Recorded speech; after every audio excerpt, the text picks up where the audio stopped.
there are all these different religions or the different faiths, and I kind of just say, people, they'll say that the religion has got a bad name, and I don't like the word religion, hence when I keep going over to this level of spirituality, because, religion creates fun where people just become extremists, right?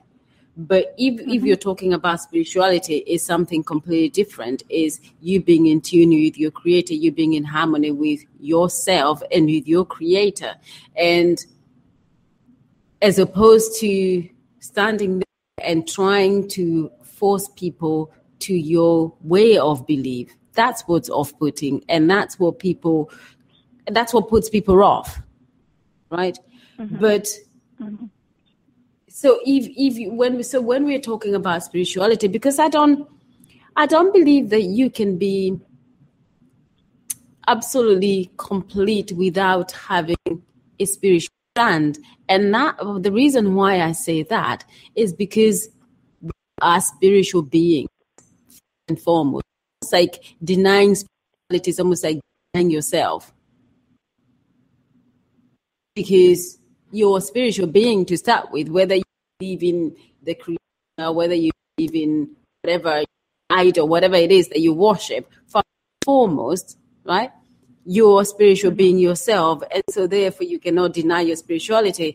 I think what people must be resistant to is trying to convert every single client, everybody that you meet, that you can only do this with them if they're of the same belief as yourself. That's a bit extreme, if you ask me, and I don't agree with that at all. I completely agree with that, and there is a way that you can present it, if it ever comes up, because you are who you are. That does include your political, religious, everything about you. That is what actually comes out to your client, is that's you. Even when you talk to people, that personality stems from those viewpoints. It stems from your experiences and everything that made you who you are. So the only time that it really has to actually come up front in a verbal situation is if there is a connection. If you have, if you actually get to know a person and you sense that they're spiritual and you can speak at that level with them because you are relating with them, or with another person who understands business in a different point of view. Those types of point of views you can share openly as much as that other person allows, because you do want to attract them too. So you want them to know that even though you have your views, that you are respecting their views and how much they are willing to discuss or connect on that level. But then you also shared something also, that you are influencing people, that you are, through you and your belief system, whatever it may be, you are connecting on a spiritual level. I do agree with you, that we are spiritual, and these experiences, it can be viewed from a spiritual perspective. It's just whether or not you actually talk about it openly. The person might be able to feel you, and they might sense that about you, but it may not be a verbal, direct conversation, if you get what I'm saying. And that way, you are still who you are, and that's what makes you who you are, and that goes along the lines of, my background is also out of teaching. We have to also be culturally diverse. Being with different students, dealing with different parents with their kids in a classroom of a ton of kids, with different varying beliefs all in one shot.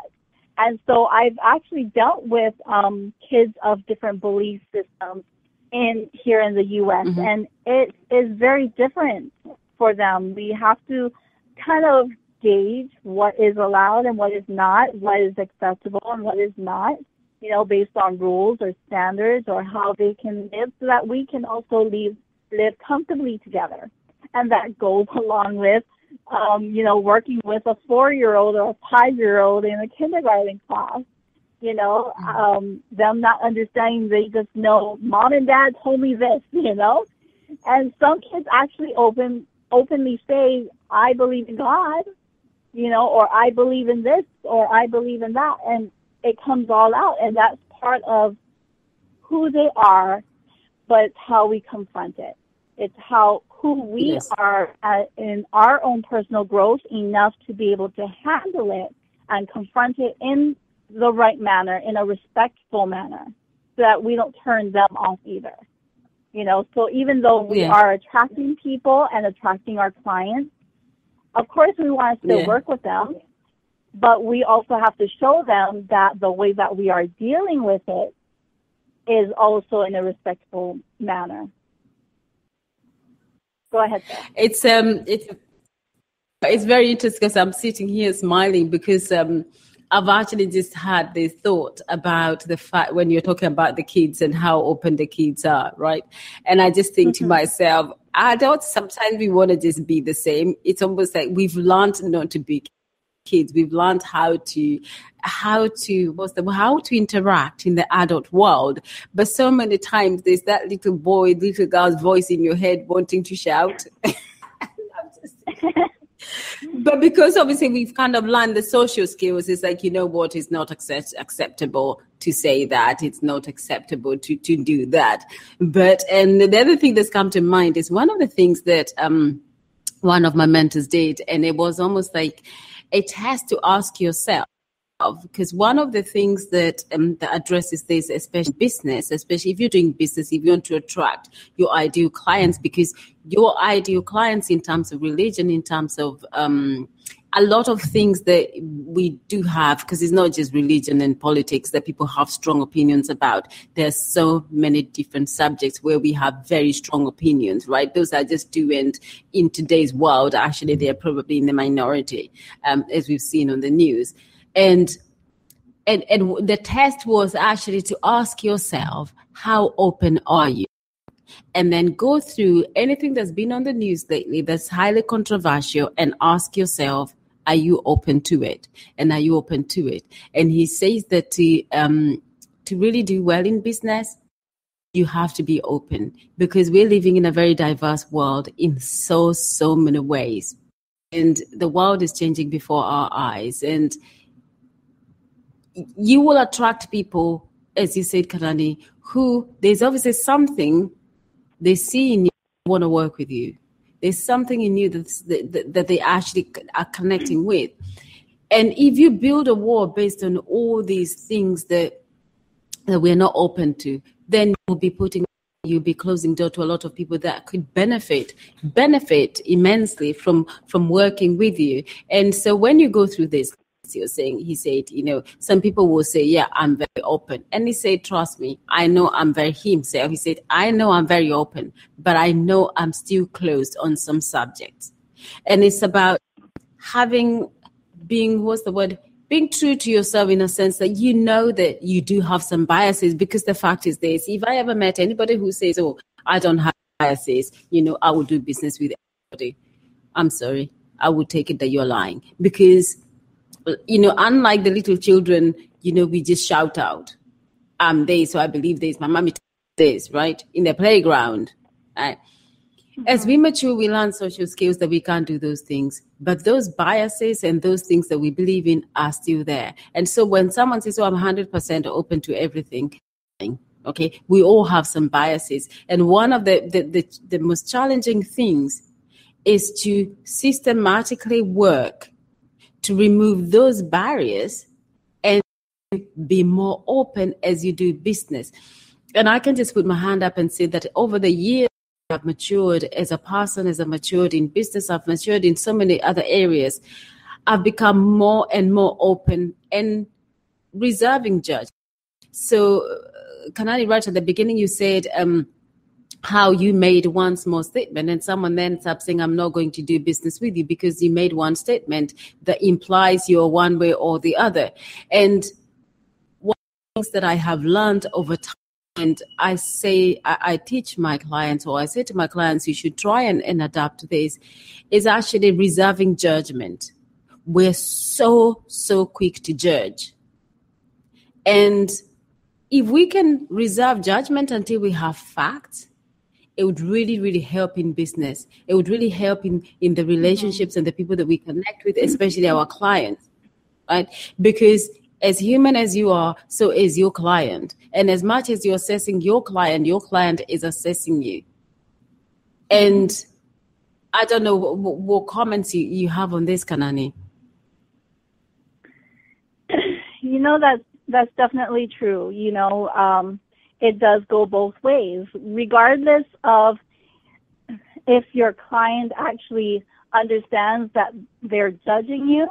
You as a business owner have to come to terms that you also have to reserve that judgment, that you know in being professional that that's the professional thing to do. You know, and I will tell you that that experience that I had shared, it was my first time going through an experience like that. So I reserved my judgment, but at the same time, it was almost like a splitting hurt inside. And I walked away just questioning myself, like, oh my gosh, did I really mess up my whole sale? And it was more of not judging the client, but also reserving judgment on yourself is something that I've struggled with, because one small mistake, I lose a sale, and then I get hard on myself. And so it's not just about reserving judgment on the client, but also realizing that it's a learning experience as a business owner, and understanding, okay, I can't judge myself either. You know, that I made a mistake. I probably did something. I probably said something, because usually, and this is also part of every company leadership, every case study, every success story out there, it always involves a leader that actually does connect with themselves and become self-aware that it's not the other person's fault, it's probably my fault.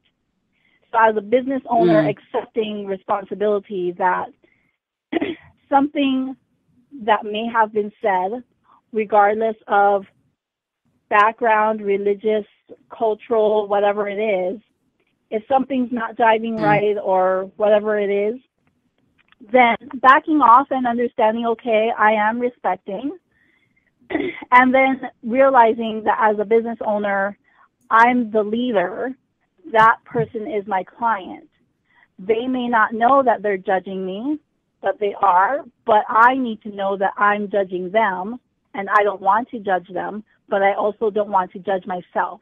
So I need to take everything in that I'm experiencing right now with that person as a learning experience, regardless of if you make a sale or not, regardless of if you actually bring them in as a client.